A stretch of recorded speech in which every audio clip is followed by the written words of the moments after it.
Okay, what makes day trades high probability? The highest importance is placed on the higher time frame daily and or 4-hour direction. When daily and or 4-hour direction is bullish, use previous day's low to high for retracement entries. Use previous day's New York session low to high for retracement entries. Use previous day's low for sell stop rate to accumulate longs. Focusing on the anticipated move from higher time frame discount to premium PD arrays. When daily and or 4-hour direction is bearish, use previous day's high to low for retracement entries. Use previous day's New York session high to low for retracement entries. Use previous day's high for buy stop rate, accumulate shorts. Focusing on the anticipated move from the higher time frame premium to discount PD arrays. When we're looking for high probability day trades, what we're really focusing on is where's the next most likely direction, higher or lower, and off of what level, and trading up to what level for a profit. There's several swings that you need to be aware of.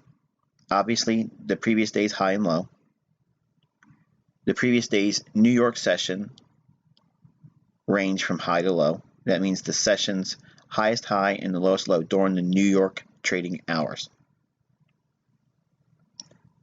There's also one that's not listed here, but I want you to think about.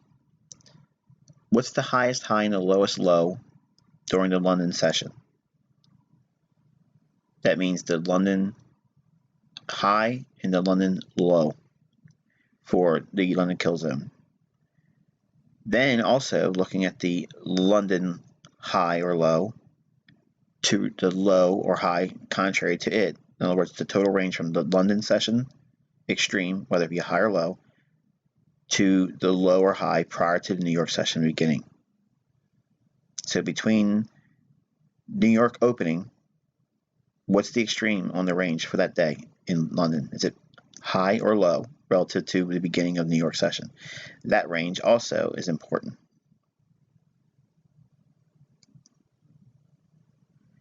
When we look through price and we find opportunities to be a day trader, you're looking for the similar things we went over on the higher time frame charts, just on a lower time frame. Nothing that you see on the lower time frame is going to be any different from what we've outlined from what we've seen in the daily or weekly or monthly. Every example that's being outlined here for framing a high probability setup, this is not the panacea list. Okay, this is not going to be every possible scenario. These are the criteria that I look for each trading day when the conditions are ripe.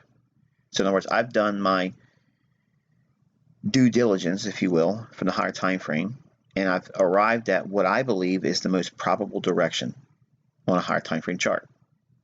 And then what I'll look for is, if I'm bullish, I want to look for the range from London's extreme high or low to that which the opposite extreme high or low would be prior to New York. So whatever the range is from London to right before New York opening, that's important. I want to measure that range. If I'm bearish, that range is going to help me find the next trading day retracement up. During that protractionary state, that move up is going to be a retracement into that London session range from London going into the beginning of New York. I'll also measure the New York session range, high and low. That also many times will give me the setup that's framed for the next day's high or low. It'll be a retracement inside that range. I'll look for the previous day's high and low to look for stop rates.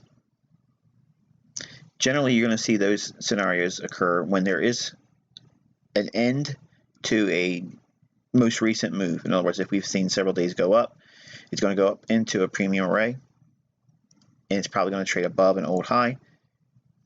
I'll look for a buy stop run there and then go short the next day. Vice versa.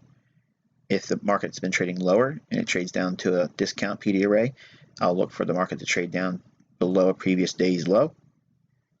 I'll buy the sell stops and I'll use that as a day trade.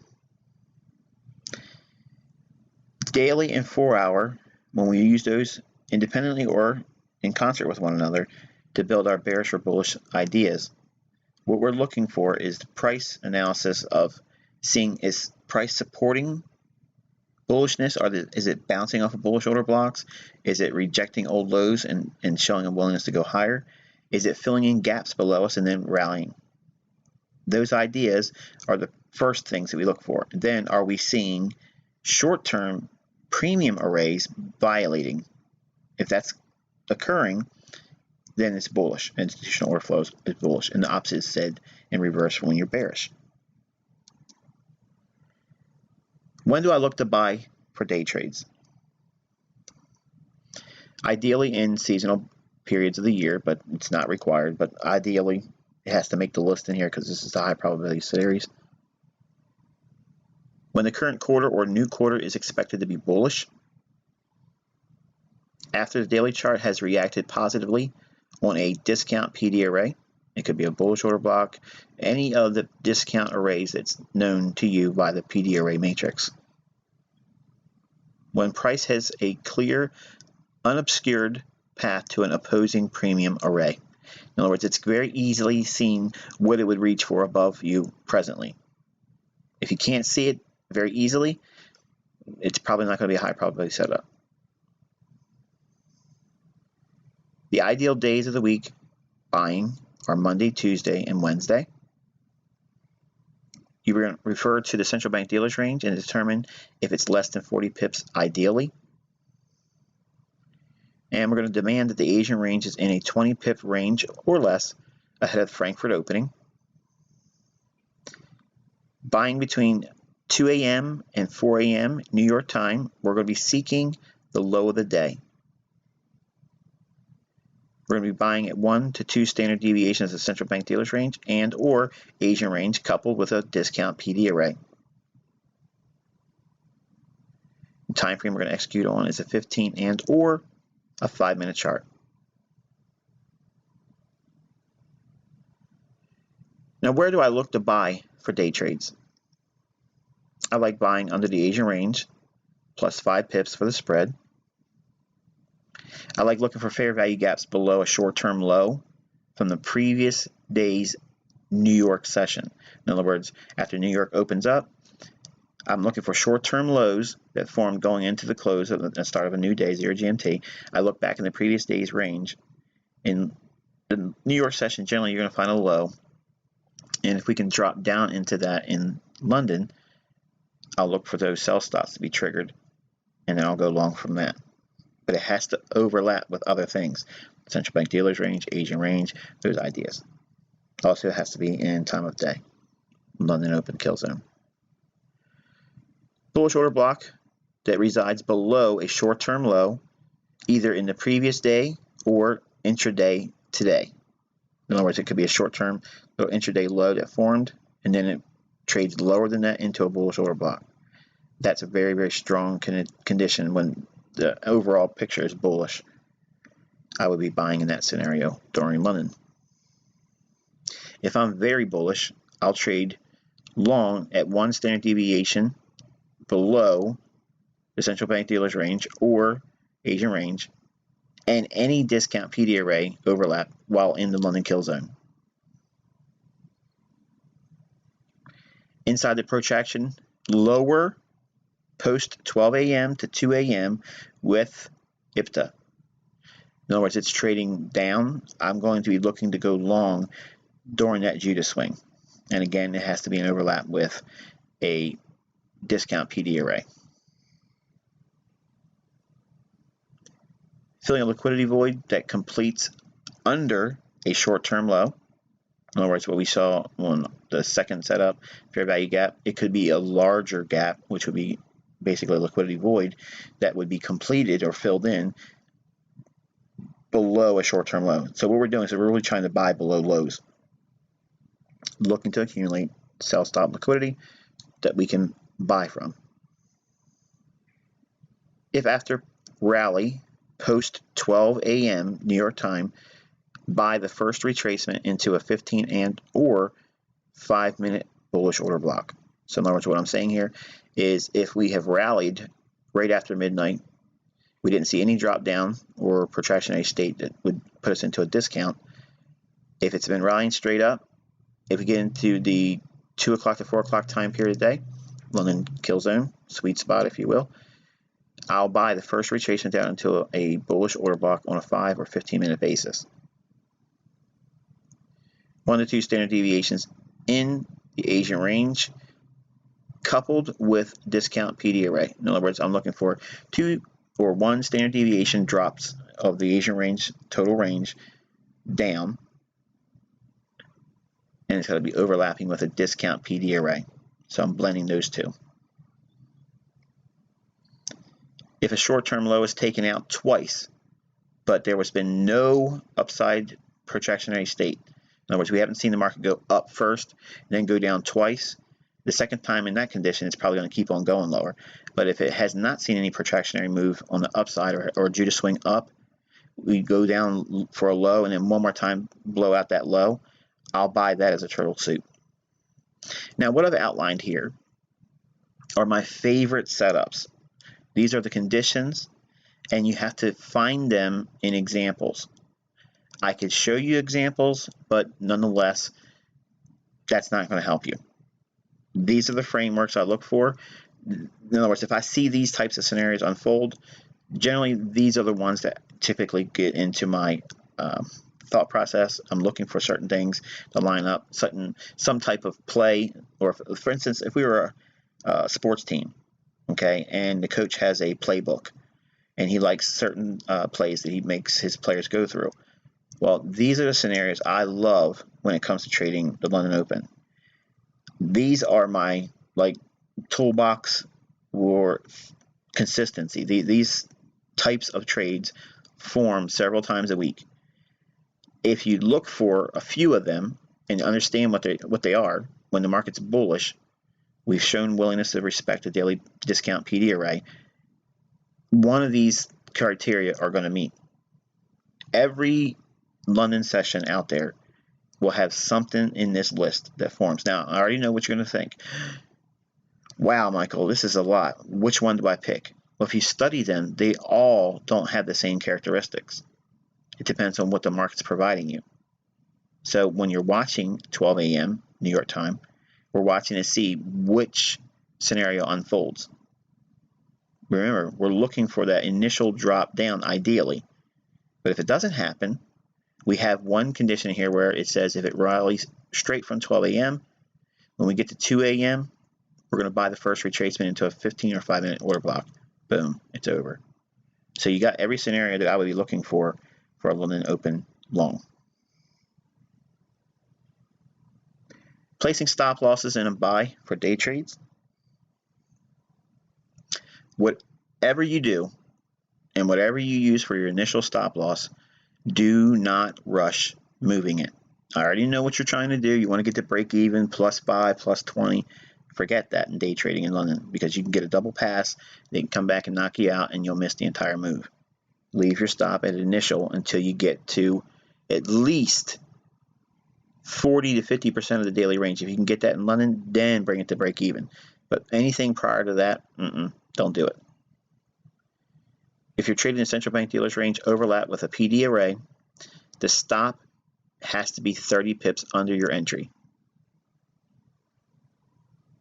If you're trading a run under the Asian range, in other words, what we're doing is we're watching price trade down below the Asian range. It might be one standard deviation, might go half of one full standard deviation. Anything below an Asian range low, your stop needs to be 40 pips below your entry. If you're trading any sell stop raid, 30 pips under the low of the entry you're using. In other words, you're going to use the low as your primary entry point. That low, you're going to try to enter below that. Your stop has to be 30 pips below that low. If you're trading the first retracement into a bullish order block, you have to be 10 pips under the lowest low of the day. If you're trading the second return for sell stops, in other words, we've had a move lower and then it moves lower one more time, takes out the sell stops, your stop has to be below that 30 pips. Again, that one is if you don't see any move right away after midnight. If it's only been a straight down move, and then it goes down one more time, blows out the low that's formed initially, your stop has to be 30 pips below that if you're buying that as a turtle soup. If you're trading any other setup not described above, what you're going to be using is 50% of the average daily range of the last 5 days subtracted from the Asian range low. Assume you have a 100 pip average daily range for the last 5 days. What you're going to do is take 50 pips minus the Asian range low. Whatever that price is, that's what your stop loss has to be. Taking profits in buy day trades. Okay, you're always going to try to take something off in gain at 20 to 30 pips. Always do this in London. You're going to look to scale something off every 2 standard deviations of the Asian range or central bank dealers range. Yes, I said it requires you to see 2 standard deviations before you take the next level of profit. That means after your first 20 to 30 pips, you're going to wait for 2 standard deviations of the Asian range or central bank dealers range. Then you take something off again. Take something off at the previous day's high plus 5 to 15 pips, because you could end up in a turtle soup scenario and it could retrace on you. Take something off at 50% of the price range you're trading in on a 60-minute basis. In other words, inside the range, where are we at? If we rally up inside that range, remember equilibrium could be an impactful level, so you want to take something off there as well, because it could reverse on you. Take or have had taken 60 to 80% off at 5-day average daily range projections. Always do this. So in other words, basically, if you've not taken off anything except for the first 20, 30 pips, you didn't do anything for 2 standard deviations of the Asian range or central bank dealers range, because maybe it didn't do that. Maybe it hasn't fulfilled that. Maybe you haven't done anything with a previous day's high, hasn't traded there yet. And maybe you haven't seen a 50% range in the last 60 minutes price action. Then you have to consider average daily range of the last 5 days. You need to be taking at least 60 to 80% off at that point. Always do this, and then you can leave a little portion on to see if you're going to get more juice out of that lemon and hold for a later portion of the day. If trading higher than the previous trading week, take something off there, because you could get a turtle soup scenario in that environment. If trading higher than the previous month's high, take something off there. In time of day, scale out something at or just above the 5 o'clock hour New York time. In time of day, you want to scale out a short-term high prior to the 7 a.m. New York open. Let me outline this again. These are time of day specific. You want to take some profit when it's bullish and you've been rallying. Whatever that short-term high that's forming prior to 7 a.m., that means there's going to be a short-term little rally going into 7 o'clock. Whatever that high is, as it's rallying, you want to take something off there, because New York could be a reversal. In time of day, look to scale out between 10 a.m. and 11 a.m. New York time during the rally. So in other words, whenever price is moving up at 10 a.m., that leg in price higher, you want to be exiting and taking something out as it's rallying up. Ideally, any of the above scenarios coupled with a PD array in a premium basis. Now, obviously, you're probably saying, well, Michael, I only did 2 minis. I can only afford to do that. How can I take this many portions off? You can't. But if you look at it again, study it, not all these conditions can be present. But you want to look for the ones that may potentially be there for you. You can go through this list and look at your trade as you get ready to take it and see right away if any of these are going to be potential candidates. But you have to take profits on these rules. That's how I do it. This is the reason why I do it. And when you see me taking positions and scaling them off, This is the criteria I'm using. When do I look to short day trades? Ideally in seasonal bearish periods of the year, but it's not required. When the current quarter or new quarter is expected bearish. After the daily chart has reacted positively on a premium PD array. When price has a clear, unobstructed path to an opposing discount array. The ideal days of the week shorting are Monday, Tuesday, and Wednesday. Refer to the central bank dealer's range and determine if it's less than 40 pips ideally. Demand the Asian range to be in a 20 pip range or less ahead of the Frankfurt opening. That's basically 1 o'clock in the morning New York time. It's early London. Shorting between 2 a.m. and 4 a.m. New York time, seeking the high of the day. Generally, I'm looking to sell 1 to 2 standard deviations of the central bank dealer's range and or Asian range coupled with a premium PD array. Time frame to execute on is either 5 or 15 minute time frame. Where do I look to short day trades? I like to run above the Asian range, at least 5 pips above it. I want to be selling short there. A fair value gap above a short-term high from the previous day's New York session. There's going to be buy stops above that. I'll look to sell that as it rallies above that in the New York session. Bearish order block above a short-term high, either previous day or today. In other words, if there's a bearish order block that resides in price action and there's a short-term high just below that we haven't rated yet, as soon as we trade above that short-term high and into that bearish order block, if it does that during London session, I'll go short there. If I'm very bearish, 1 standard deviation with any premium PD array in the London open kill zone, I can trade on that. Inside the protraction, higher post 12 a.m. midnight New York time to 2 a.m. New York time with a PD array or a premium PD array specifically, that's enough for me. So basically I'm looking at a Judas swing that occurs right from midnight going up into 2 a.m. It can happen prior to 2 a.m., but generally you want to see that move right after 12 a.m. up. It trades into a premium PD array. That's enough to get short. Filling a liquidity void that completes above a short-term high. If after the drop post 12 a.m., I'm going to sell the first retracement into a 15 or 5 minute bearish order block.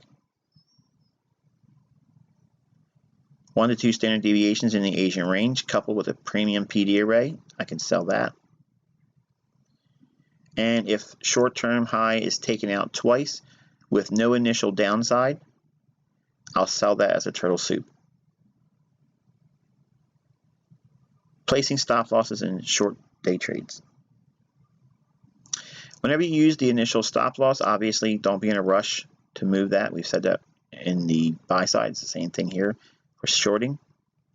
If you're trading the central bank dealer's range overlap with a PDA, stop must be 30 pips above your entry. If you're trading a run above the Asian range high, the stop has to be 40 pips. If you're trading any buy stop raid, your stop has to be 30 pips above the high or your entry. If you're trading the first retracement into a bearish order block, your stop has to be 10 pips above the highest high of the day. If you're trading the second return for buy stops, or basically a turtle soup, and we have not seen an immediate rally lower in price after midnight, your stop has to be 30 pips above the highest high of the day. If you're trading any other setup not described above, use 50% of the average daily range of the last 5 days added to the Asian range high. Taking profits in short day trades. Always try to take something off and gain at 20 to 30 pips, always. Look to scale something off every 2 standard deviations in the Asian range or central bank dealers range. Take something off at the previous day's low, minus 5 to 15 pips. Take something off at the 50% range or equilibrium of the price range you are trading inside of on a 60-minute chart. Take or have taken 60 to 80% off at the average daily range of the last 5 days. Do this always. If trading lower than the previous trading week's low, take something off there. You could have a reversal or a rejection. If trading lower than the previous month's low, again, this could be a potential reversal, so you want to take something off there. In time of day, scale out something at or prior to 5 a.m. New York time.